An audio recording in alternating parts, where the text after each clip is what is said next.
Welcome. You're listening to the Healthy Moving Podcast, the show all about helping you to exercise less, but move more so that you will feel better. I am your healthy moving enthusiast, Jen Hoffman of stayathomeyoga.com. It's my birthday week, which always sends me into a reflective state. So today we're talking about the big stuff. That's really the small stuff, our choices and their effects. Plus, I'm going to answer a listener question about how best to sit while chillin' in front of the TV at the end of the day. I've got lots of good stuff for you, so stick around.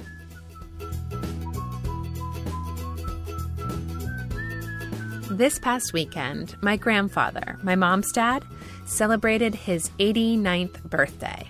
And in just a few days, I'm going to celebrate my 38th birthday. I don't remember realizing or considering the proximity of our birthdays until Grandpa's 80th. But now it's become a kind of annual ritual for me to ponder the 51-year span between us during this week each year. For most of my life, Grandpa and I lived on opposite sides of the country, and sadly, I haven't spent as much time with him as I hope and pray my grandkids will one day spend with me.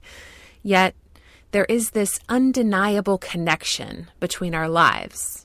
I feel it, or at least notice it most, during our birthday week, but it's certainly there all the time.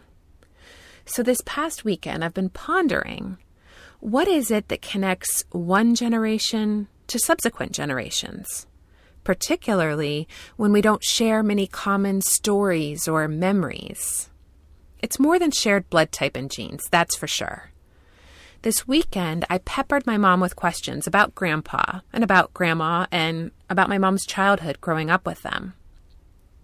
As I listened to the stories, it hit me. The thing that connects us to someone, even when we don't know them very well, is their choices, or more specifically, the residue of their choices. You see, while we might not think about it all the time, all of our actions, our choices, leave a residue behind. They aren't over in the moment. They echo throughout our lives, and sometimes even the lives of our children and our children's children. Of course, it's easy to see this with our big choices, like my grandparents moved across the country from Michigan to Southern California when my mom was a little girl. That choice set the stage for years later, my parents to meet, fall in love, marry, and one day have me as their child. But this weekend, as I was listening to my mom's stories, I started to think about the echo of even our small choices. Of course, because I'm a healthy moving enthusiast, I immediately thought about the residue of my movement choices.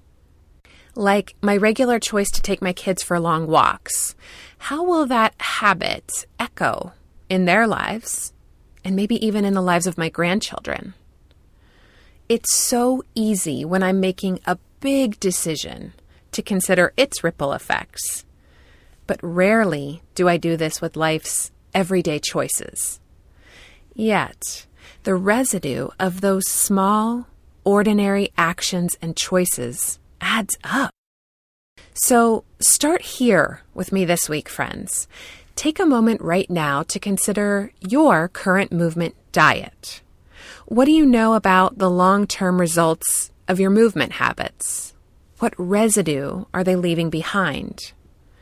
Is how you're moving good for you both today and a few decades from now? Or maybe you're doing something that you'll regret down the line when you have knee or back trouble. Maybe you can even see how your movement choices might echo in the lives of others. If you're not happy with the residue of your current movement choices, start with something very simple. Take a walk. Outside if you can, and bonus points if you can do it on grass or dirt instead of on pavement. In honor of my 38th birthday, I'm trying to walk 38 miles this week.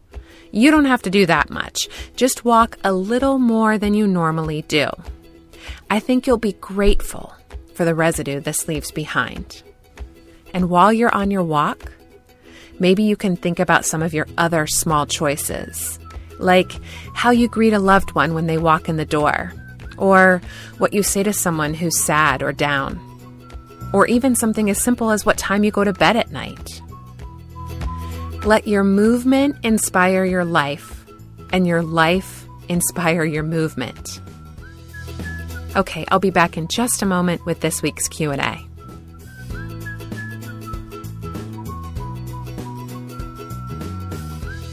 Hi, Jen. I'm wondering if you have recommendations regarding a comfortable yet healthy way to sit while watching TV. I find in those rare times that I want to relax, but I end up slouching with my feet up and or getting a sore crick neck and maybe undoing all the work from the day. Thanks and have a good day. This is such a great question. I know almost everyone watches some TV at least a few times a week. I'm not here to make you feel guilty or bad about doing that. I do it myself. But I have a very simple tip to help make your time that you spend in front of the TV a little bit healthier for your body. The simple suggestion is get off your furniture and onto the floor.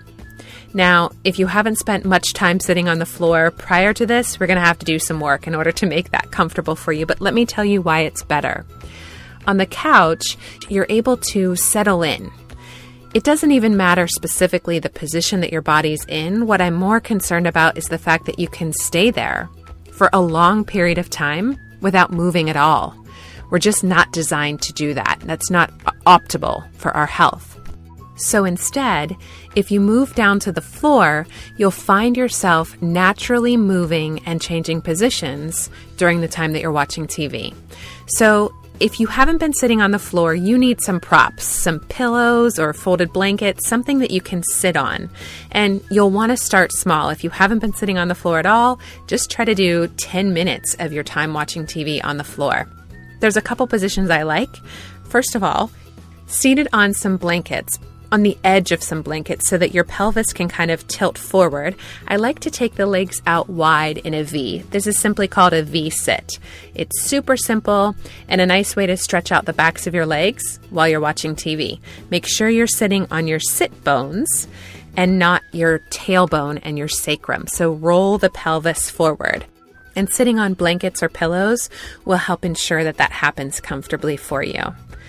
Now, if you're really looking to relax, then I like to prop up a yoga bolster or a couple of couch cushions, even a rolled sleeping bag, and recline back on that, taking the soles of my feet together and the knees bend out to the sides. This is called the reclining bound angle, or sometimes called Queen's or King's pose. You can put a couple pillows or blankets under your knees as well, and just lay back there and relax in that position if you're really looking to lounge back.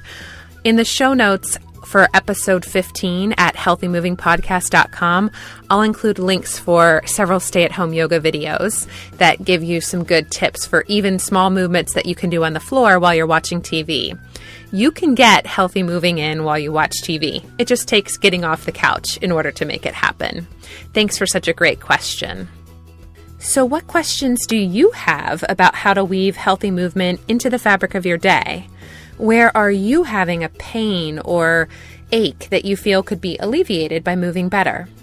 Call me at 201-580-MOVE or just click the Leave Me a Message link over at healthymovingpodcast.com. I would love to answer your questions on the show. While you're over there at healthymovingpodcast.com, go ahead and enter your email address and click the blue Get Access Now button to join me each month for a free live online healthy moving class. And if you're enjoying the show, I need your help. Would you please go over to iTunes to subscribe, rate, and review? It helps others to find the podcast, plus it helps me to improve the show. Thank you so much for listening. Until next week, friends, keep moving.